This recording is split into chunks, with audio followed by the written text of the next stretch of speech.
Cari amici, buongiorno a tutti. Qualcuno mi è scritto chiedendomi di spiegare come è nato il mio personaggio di Loris Johnson.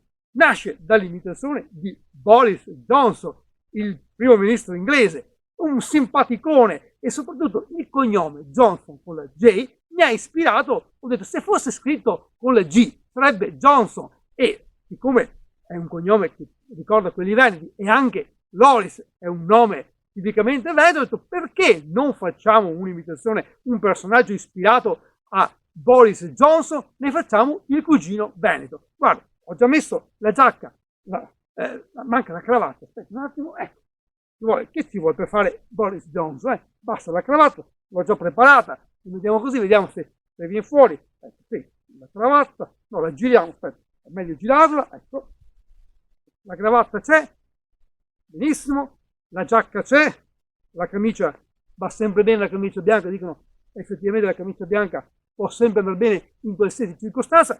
Tenetevi sempre una camicia bianca da qualche parte, perché una cerimonia o qualcosa può sempre andare bene. Ecco, siamo qui e il personaggio è fatto. No, manca una cosa, questa è la cosa più importante, la folta chioma. Insomma, già un po' io ci vado dietro, ma così è proprio Loris Johnson, amici, sono io, Loris Johnson, cugino di Boris Johnson. Ciao a tutti, ciao ragazzi.